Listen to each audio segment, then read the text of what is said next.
It's the morning of October 29, 1921, a chilly Tuesday on Wall Street. The stock exchange, usually buzzing with confidence and swagger, felt strangely different. There was a heaviness in the air, as if everyone sensed something was about to snap. And then it did. Within hours, the unstoppable stock market of the Roaring Twenties collapsed like a sand castle in high tide. That day is remembered as Black Tuesday, the day America's financial engine seized up. Lifelong fortunes evaporated, seasoned traders froze in disbelief as numbers on the ticker went into freefall.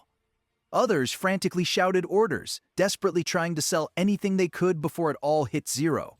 It was absolute chaos. But this wasn't just a rough trading day. This was the moment the United States stepped into the worst economic downturn it had ever seen, the Great Depression. For nearly a decade before the crash, America had been riding a high that felt unstoppable.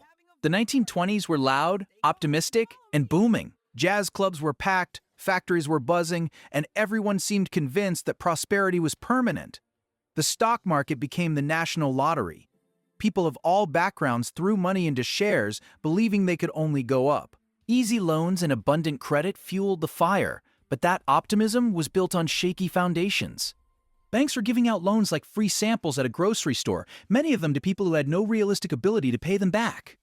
Speculation became a national hobby. Everyone wanted a piece of the bubble, and when it popped, the consequences sent shockwaves through the country. As share prices cratered, investors panicked. Many banks had placed deposits directly into the market, so when stocks collapsed, those banks fell too. Ordinary Americans rushed to withdraw their savings, only to find the vaults empty and the doors locked. The financial system simply folded. The downward spiral didn't stop there. Businesses closed their doors. Factories went silent. Unemployment soared to an almost unimaginable 25%.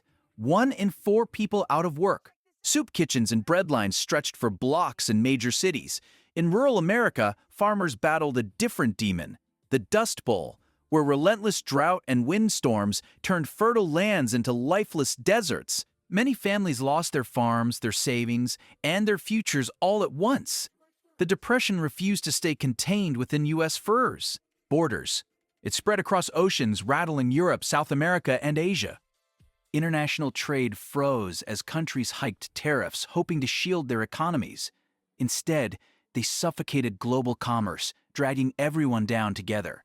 With no playbook for a crisis of this scale, world leaders scrambled for solutions. In the U.S., President Franklin D. Roosevelt took a bold shot with the New Deal. Public works programs, banking reforms, and social support systems designed to put the nation back on its feet. It helped, but recovery was painfully slow. Ironically, it wasn't policy that slammed the door on the Great Depression. It was World War II. The massive industrial effort required for the war reawakened factories, created millions of jobs, and ultimately forced the American economy back to life. The Great Depression left a scar that shaped generations. It proved how fragile a booming economy can be, how fast confidence can vanish, and how interconnected the world had already become. The 1973 oil crisis fast-forward to the early 1970s. The world was humming along. Cars clogged highways, industries burned through fuel without hesitation, and people rarely thought about where their energy actually came from. That changed in October 1973 when a new kind of weapon was deployed, one that didn't explode but choked entire economies. It started when OPEC, a group of Arab oil-producing nations, cut off oil exports to countries that supported Israel during the Yom Kippur War. And just like that, the world's oil supply was choked at the source. The effect was staggering. Oil prices didn't just go up, they quadrupled. $3 a barrel became nearly $12 in a matter of weeks.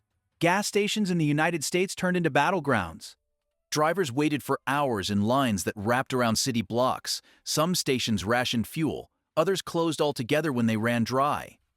Filling up your tank became a strategic decision, not a routine errand. But the oil crisis was bigger than gas lines. It struck at the heart of modern life. Everything from food, transportation, to manufacturing, to electricity depended on oil. When prices spiked, the cost of living followed. Businesses cut back production or shut down entirely. Unemployment climbed. Inflation surged. Economists gave the nightmare a name: stagflation, a brutal mix of stagnant growth, rising unemployment, and high inflation all at once. Before then, most economists believed those three things couldn't coexist. The oil crisis proved them wrong. The situation forced countries to face an uncomfortable truth. The global economy had become dangerously dependent on cheap Middle Eastern oil. The crisis pushed governments to rethink everything: fuel efficiency standards, alternative energy sources, and strategic petroleum reserves. It also reshaped global power dynamics. Oil producers, once seen merely as suppliers, suddenly held immense leverage over world powers. The 1973 crisis didn't just disrupt economies, it permanently changed how nations thought about energy, sovereignty, and vulnerability. The 2008 global financial crisis, our next crash, begins not with oil or war, but with a dream: home ownership for everyone. In the early 2000s, U.S. banks unleashed an unprecedented housing boom. Mortgages flowed like water. Credit checks became optional. If you wanted a house, you got one, even if you had questionable credit or unstable income. As demand soared, housing prices exploded. Wall Street saw the frenzy and smelled profit. Instead of treating risky mortgages like the ticking time bombs they were, financial institutions packaged them together into exotic financial products: mortgage-backed securities, MBS, and collateralized debt obligations, CDOs. These were stamped with misleading AAA ratings, making them look safe to investors who had no idea what was actually inside. The system was making everyone wealthy. On paper, banks raked in fees, investors collected returns. Homeowners believed prices would rise forever.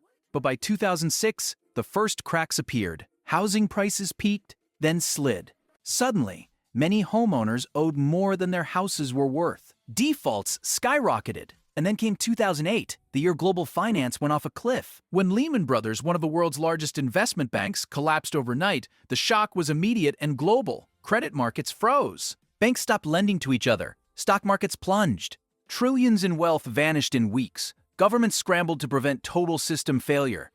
In the U.S., policymakers unleashed a $700 billion bailout called TARP to rescue failing banks. Central banks slashed interest rates to zero. Stimulus packages rolled out worldwide. It prevented total collapse, but not the pain. Millions of people lost their homes. Millions more lost their jobs. Retirement accounts were gutted. It was the worst financial disaster since the 1930s. In the aftermath, governments passed sweeping reforms like the Dodd-Frank Act, designed to stop the financial sector from playing with matches in a fireworks factory ever again. The 2008 crisis exposed how interconnected and fragile the global financial system truly is. The COVID-19 market crash, 2020. Finally, we arrive at a crisis still fresh in global memory. At the start of 2020, financial markets were cruising at full speed. The S&P 500, the Dow, tech stocks, everything was hitting record highs. The economy looked strong, investors were relaxed. Meanwhile, on the other side of the world, something invisible was spreading. Late in 2019, reports of a mysterious new virus in Wuhan, China, barely made headlines. Markets didn't care. But by February 2020, outbreaks erupted in Italy, Iran, and beyond. Suddenly, this wasn't a distant story. It was a global emergency. March 2020 slammed the brakes on the world. Countries locked down, businesses shut overnight. Supply chains shattered, investors panicked, rushing to pull their money out. The Dow experienced 3 of its worst single-day point drops in history, all within 1 week. They were nicknamed Black Monday, Black Thursday, and Black Monday again. As if that wasn't enough, an oil price war between Russia and Saudi Arabia sent crude prices into a nosedive, pouring gasoline on an already raging fire. Markets were in freefall. Governments and central banks launched counterattacks. The U.S. Federal Reserve cut rates to zero and injected massive liquidity into the system. Congress passed the CARES Act, a $2.2 trillion rescue package that included direct payments to citizens and emergency business support.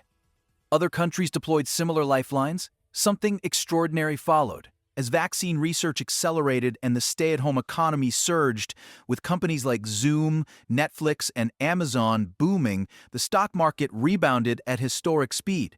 By August 2020, the S&P 500 had erased all its losses, marking the shortest bear market in history. But while Wall Street recovered rapidly, Main Street suffered deeply. Small businesses closed forever. Unemployment spiked. The pandemic revealed a massive disconnect between financial markets and everyday life, one that still echoes today. Conclusion: History has made one thing incredibly clear. No economy is invincible. Crashes strike fast. Recoveries take time. And the lessons are often forgotten the moment things feel stable again. So the real question isn't if another collapse will happen, it's what will cause it next, and will we be ready for it? If you want to understand the past so you can navigate the future, stick with us. Hit subscribe and let's break down the world together, one crisis at a time.